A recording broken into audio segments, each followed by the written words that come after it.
Et yo les gens, c'est Snora, on se trouve pour une nouvelle vidéo. Aujourd'hui, on va voir 3 webtoons où le héros surmonte toutes les difficultés et continue d'avancer peu importe ce qui se dresse sur son chemin.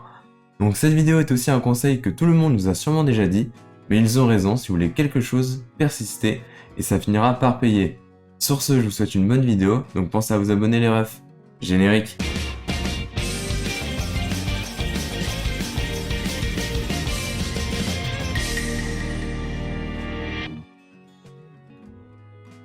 En premier webtoon, on parlait de Nanomachine, qui est un webtoon qui a pour genre action, arts martiaux, aventure, historique, manhwa, psychologie, shonen, webcomic. Alors bien que l'introduction de la mise en situation de l'œuvre est un peu brouillon, ça donne un développement intéressant. On va suivre la vie remplie d'infortunes et d'épreuves de Cheon Yeo-won. C'est le bâtard du chef de clan et le dernier dans l'ordre de succession.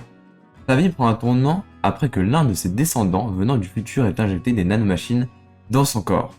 Voilà la partie brouillon. Mais ça devient intéressant à partir de là. Notre héros va littéralement être carry par ses nanorobots, car ces nanomachines dans son corps possèdent de nombreuses capacités, comme par exemple ils peuvent le soigner à une vitesse record, modifier son apparence physique, améliorer son corps, implanter des informations directement dans le cerveau du propriétaire, couper ses sens, etc. et même en mode d'autodéfense. Grâce à ce don du ciel, notre héros va se relever et reprendre sa vie en main. Il est temps que notre héros montre de quoi il est capable, et c'est pour ça qu'il compte bien devenir le meilleur élève de l'académie démoniaque. Mais une chose est sûre, dès la première épreuve, il se fait bien remarquer. C'est alors que son futur devient incertain. Sera-t-il capable de se débarrasser de son titre de déchet, ou restera-t-il incapable de prouver sa valeur à son père?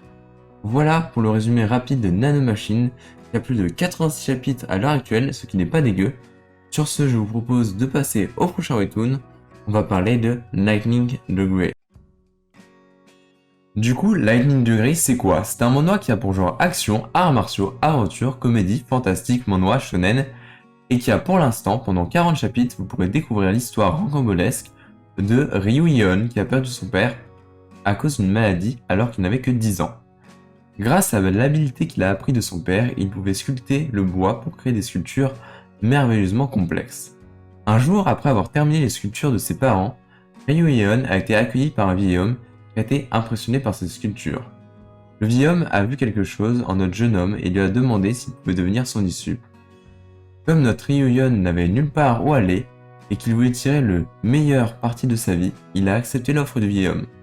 Mais notre pauvre disciple ne savait pas en quoi il s'embarquait entre les tâches ménagères et autres, sans parler du niveau de difficulté juste pour survivre. Notre pauvre héros en bave littéralement. En plus de ça, de notre point de vue de lecteur, on pourrait dire qu'il apprend quelque chose avec cet entraînement archaïque.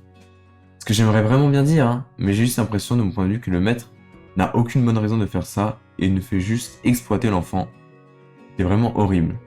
En plus, la progression de l'œuvre est bien rythmée, c'est pour ça que je sais que si l'œuvre continue sur cette voie, je suis juste impatient de voir la suite car vraiment que des dingueries pourraient venir. Et en parlant de progression qui se passe bien, je vous remercie pour l'évolution de ma chaîne YouTube, que je vous dois, et votre fidélité et votre engouement me touchent vraiment profondément. C'est pour ça que je vous demande de ne pas oublier le petit like et de vous abonner. Sur ce, je ne vous fais pas plus attendre, on continue. En troisième webtoon, on va parler de The World After in the Fall, qui a pour genre action, aventure, combat, fantasy, et c'est un manhwa à l'histoire bien moins, on va dire, joyeuse que les histoires précédentes, avec une touche humoristique beaucoup moins proposée. Bien que du haut que de 16 chapitres, je peux déjà vous assurer que ce webtoon est une bombe, car l'auteur a déjà fait ses preuves, car il s'agit en effet du deuxième bébé de l'auteur de Lecteur Omniscient. Et comme vous allez le voir, l'auteur aime bien faire partir ses personnages pour des mondes fantasy avec des héros qui ne réfléchissent pas comme tout le monde. Pour le synopsis, on va parler d'un monde où un jour, une tour est apparue dans le ciel et toutes les grandes villes, dont certains humains, ont été invoquées dans ces tours pour devenir des marcheurs, dont le but est de monter la tour pour détruire et donc sauver l'humanité. Mais malheureusement pour l'humanité, à l'étage 77 de la tour, une pierre de régression a été découverte. Pour ceux qui ne connaissent pas ce terme, c'est une pierre qui permet de retourner dans le passé en conservant ses souvenirs. En d'autres termes, c'est du pur voyage dans le temps, pour être précis. Car notre héros, comme une minorité de personnes, vont décider de rester dans cette réalité, car nul ne sait ce qui se passe une fois la pierre prise. Ensemble, ils vont former le groupe ultime de marcheurs de la tour, Mais malheureusement pour lui, notre héros va arriver seul au dernier étage. Mais peu importe ce qu'il s'est passé, l'idée de retourner dans le passé ne lui pleure même pas l'esprit. Il continue à avancer malgré les révélations et les dangers devant lui. Notre héros est bien décidé à ouvrir son propre passage vers le futur, donc je suis impatient de voir la suite de ses aventures. Sur ce, je pense que j'ai bien assez parlé pour aujourd'hui, donc je vous souhaite une très bonne semaine à vous et je vous dis à lundi prochain pour une nouvelle vidéo. N'hésite pas à t'abonner, je te le demande s'il te plaît, car cela pourrait bien aider. Et n'hésite pas à supporter. Le like.